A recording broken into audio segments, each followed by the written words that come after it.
Warmly welcome to Exploring Miracles, where I read from the lessons in A Course in Miracles and I reflect on the text as good as I can as I go. And we have come to lesson number 71. Only God's plan for salvation will work. You may not realize that the ego has set up a plan for salvation in opposition to God's. It is this plan in which you believe. Since it is the opposite of God's, you also believe that to accept God's plan in place of the ego's is to be damned. This sounds preposterous, of course, yet after we have considered just what the ego's plan is, perhaps you will realize that, however preposterous it may be, you do believe in it.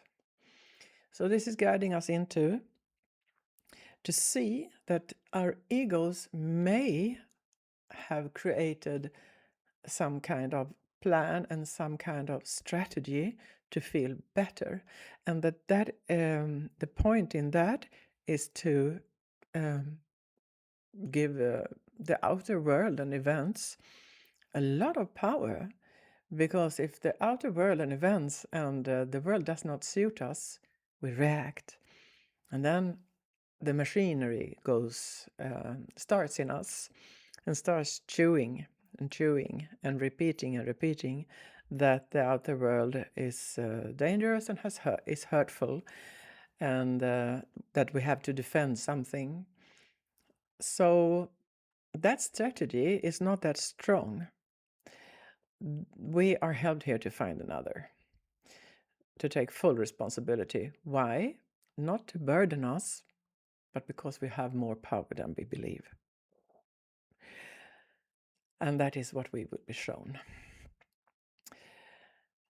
Paragraph 3 now. The role assigned to your own mind in this plan, then, is simply to determine what, other than itself, must change if you are to be saved.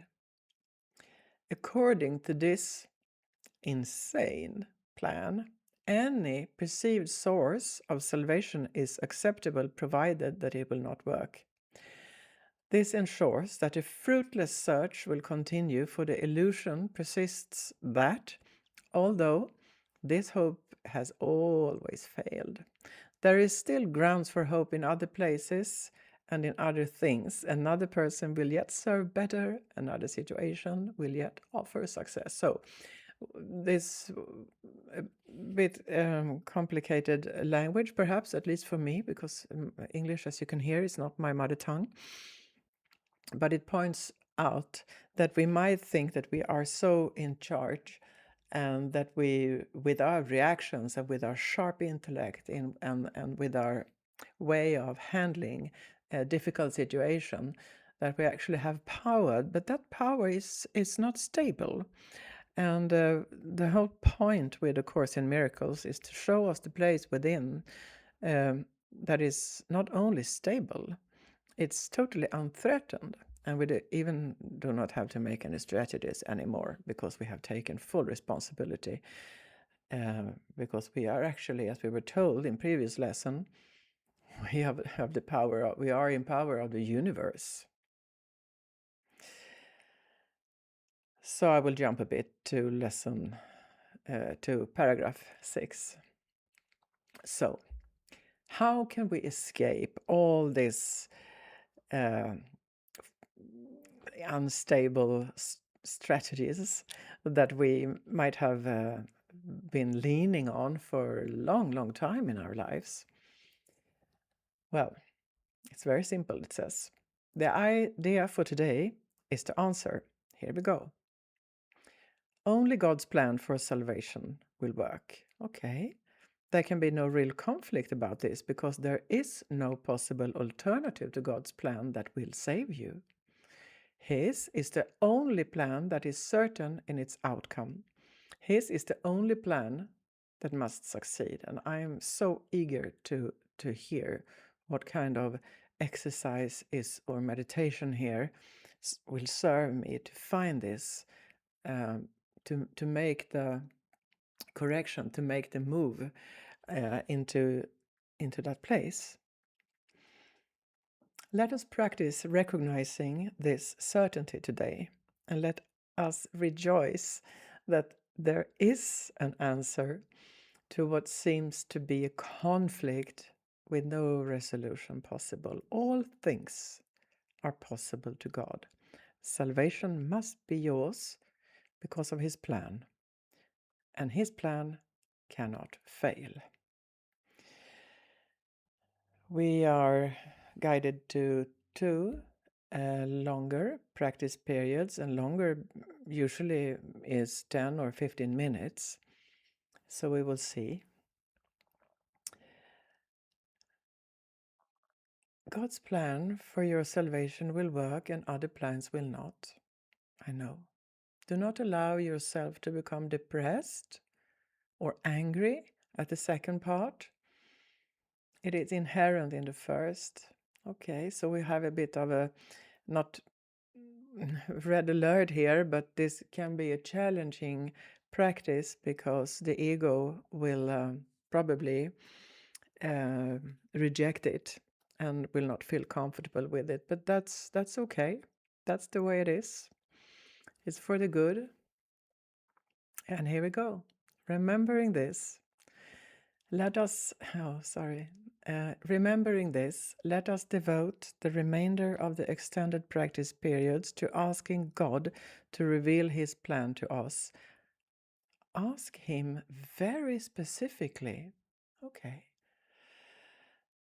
What would you have me do?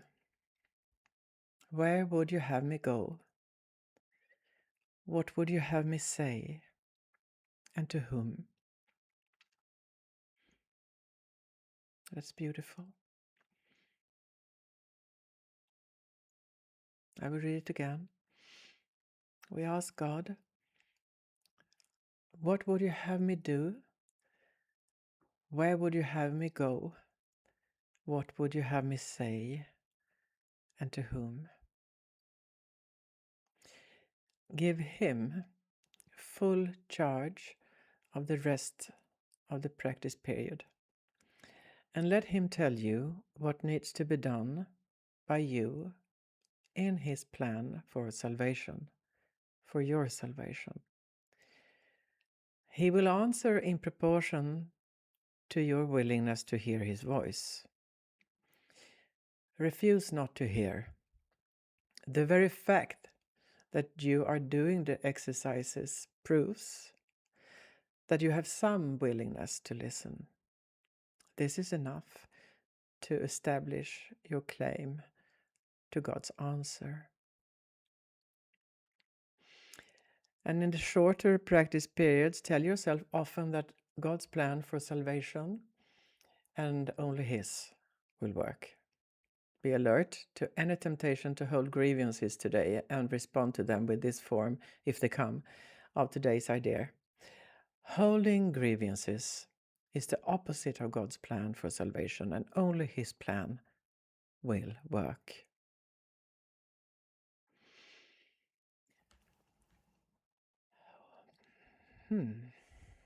Yes.